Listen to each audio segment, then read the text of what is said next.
First of all, I'd like to wish you a very happy St. Patrick's Day. The topic of this week, week 4, is the aims of education, the purposes of education, looking at standard education, of course, but also other given purposes of education. Basically, what is education for? Why do we do it? Why do we think it's important? Why do many of us spend a lot of our life dedicated to this idea of education? And I want to run you through some different ideas from different people, just to show that actually it's much more interesting. It's vastly interesting and much more complex and contested area than you might at first think.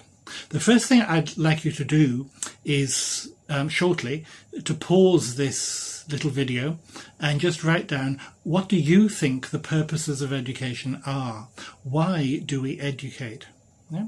So what for you are the main purposes of education?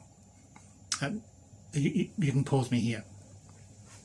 And then when you re-enliven me, there are three main purposes, three main areas, which are the, as it were, classically given ones.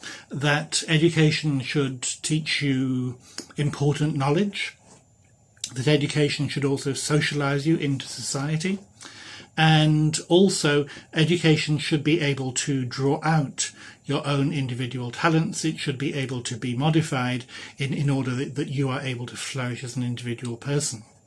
Those aren't at all difficult, I think, to understand, that we have to learn important things which our societies, our cultures think that's important for you to know.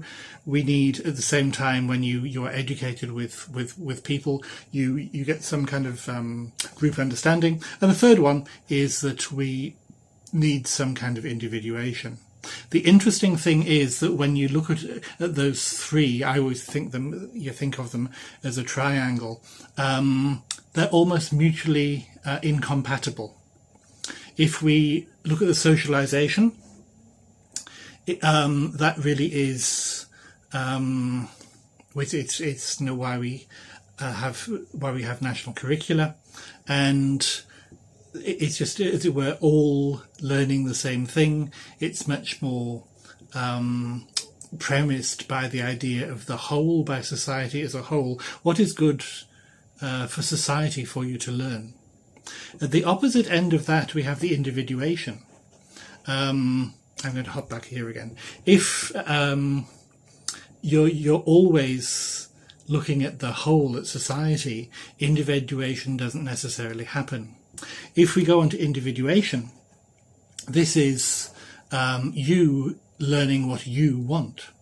We often do it later on in education, but how would it be if we all just know, if you are 8 and all you want to study are bees, you just know you need your own little bee program, and that is all you're going to do. Or the only thing you want to do is ride horses.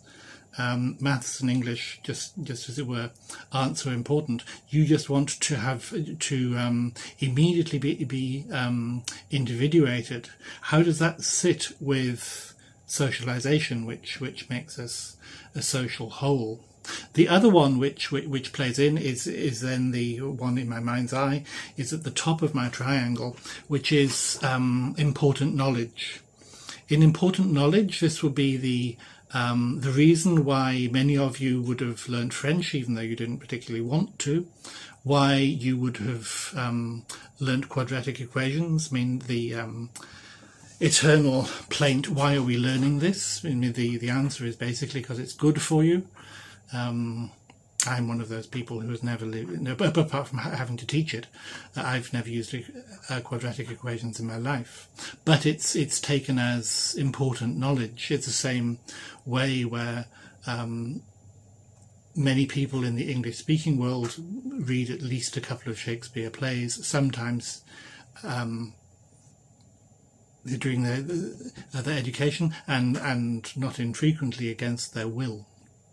So we learn these because these are important. Again, in real tension between the individuation. What do you want to learn against what do we say? This is what you should learn. If you really think through this bottom continuum, what kind of education systems encourage socialization above all things, that the society is the reason why you educate, and as a social framework that then tends more towards communism, that as it were the good of the many far surpasses the good of the one.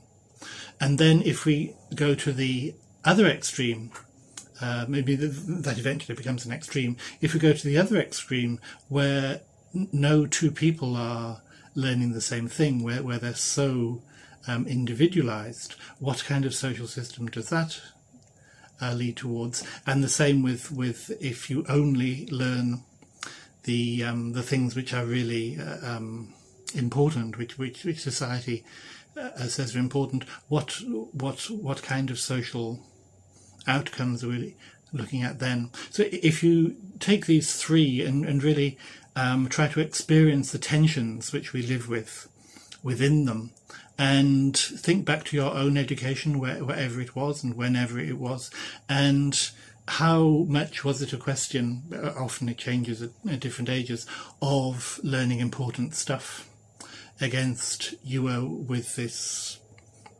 a bunch of people the same age, and you were being socialized again with how much actually could you choose? How much was your educational study individualized? And then, as it were, within that triangular space, whereabouts would you place yourself?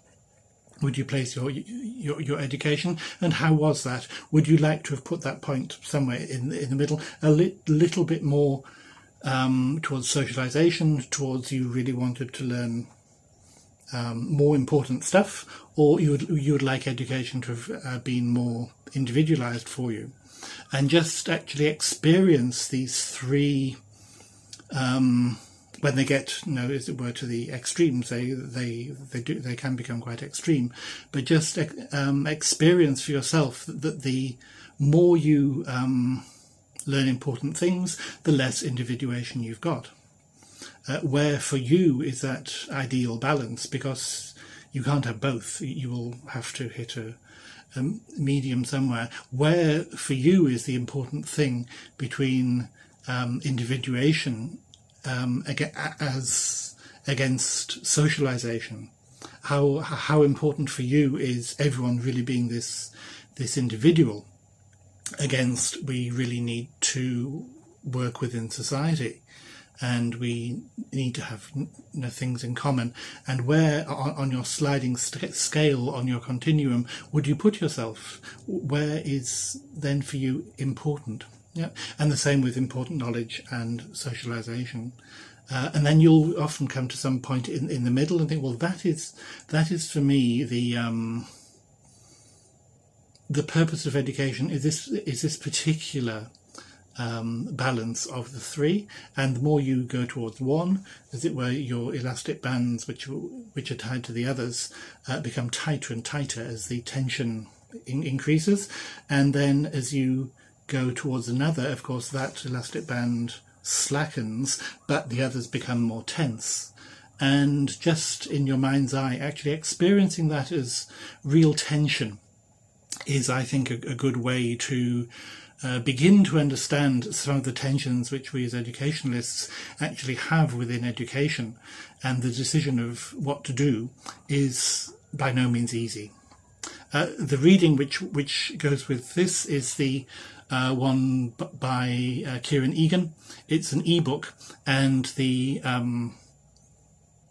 chapter which I would like you to read. It's very easy. It's easy. It's the first chapter, which is called 3 Old Ideas and a New One. Thanks.